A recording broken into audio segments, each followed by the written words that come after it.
Assalamualaikum warahmatullahi wabarakatuh. Nama saya Weni Puspita Dewi dengan NIM 2208778. Di video ini saya akan mempresentasikan tentang materi filsafat pendidikan jasmani dan olahraga. Dengan filsafat, makna hakikat pendidikan jasmani dan olahraga dapat terjelaskan. Hal ini memudahkan pelaku pendidikan jasmani dan olahraga dapat merumuskan arti, fungsi, dan tujuan.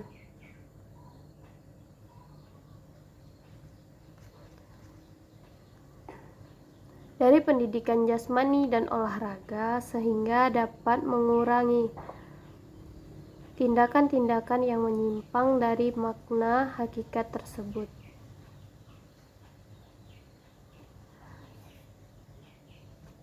Dengan filsafat, bidang kajian pendidikan jasmani dan olahraga dapat terjelaskan.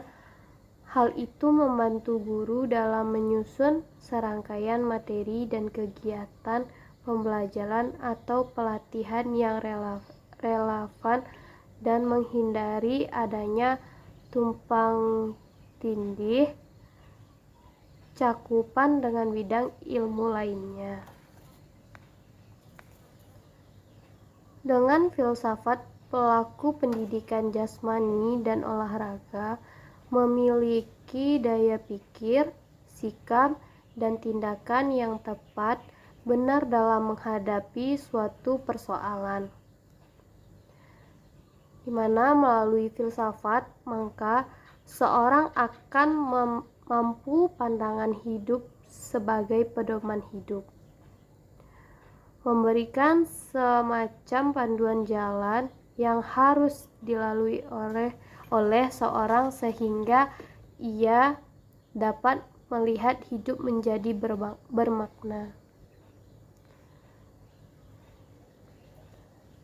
Dengan berpikir secara filsafat, maka guru atau pelatih mampu menghargai pendapat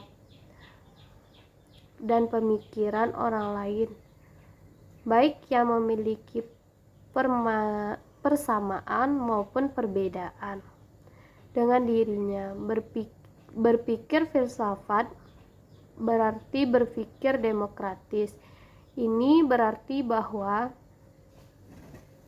orang yang berbeda dari dirinya, orang yang memiliki kemampuan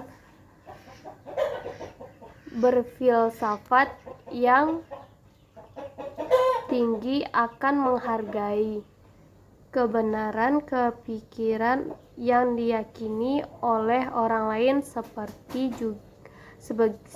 perbedaan pendapat dan perbedaan pemikiran dianggap sebagai suatu eksistensi wacana pemikiran yang bersifat dialektika sebagai upaya manusia sebagai makhluk berpikir untuk mencari kebenaran. Sejarah filsafat merupakan potret pergumulan para ahli pikiran dalam mencari kebenaran.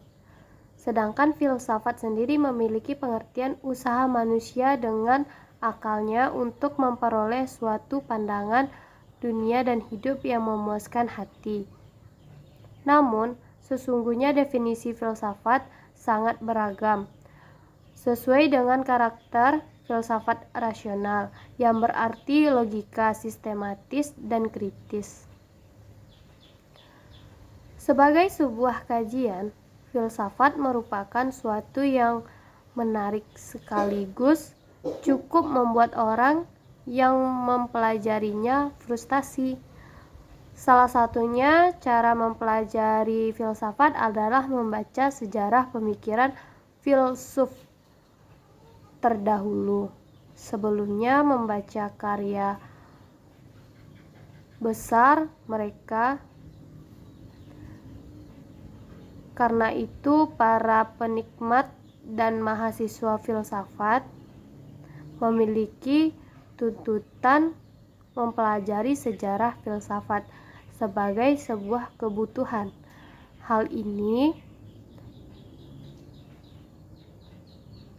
dewasa ini dunia mendidik tidak dapat melepaskan diri dari perkembangan teknologi.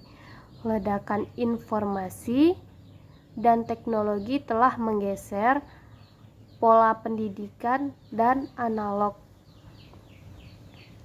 menuju era digital yang tertumpu pada logika atau networking dengan menggunakan gadget dan mobile phone, sehingga mungkin para pegiat pendidikan terhubung secara interaktif satu sama lain, atau dengan kata lain pendidikan berbasis teknologi merupakan tuntutan masa kini.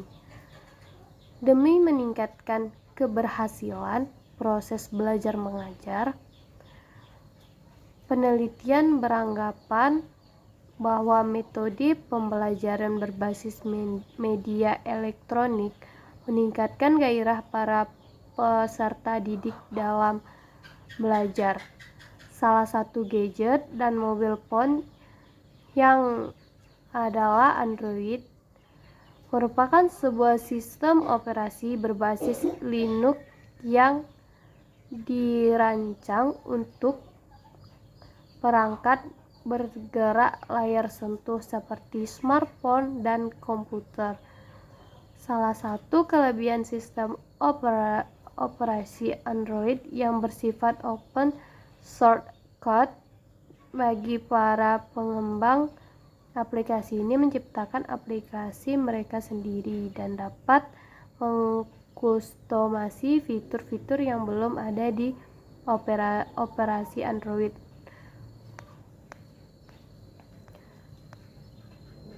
Banyak digunakan daripada sistem operasi lainnya dengan mengusung beberapa keunggulan yang dimiliki, lebih baik di antara lebih murah dan lebih mudah dalam mengoperasikan.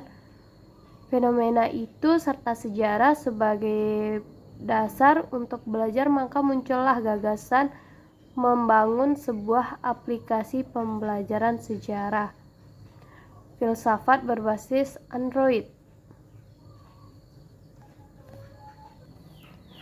Pendidikan jasmani adalah suatu proses pendidikan melalui aktivitas jasmani yang didesain untuk meningkatkan kebugaran jasmani, mengembangkan keterampilan motorik, pengetahuan dan perilaku hidup sehat dan aktif, sikap sportif dan kecerdasan emosi.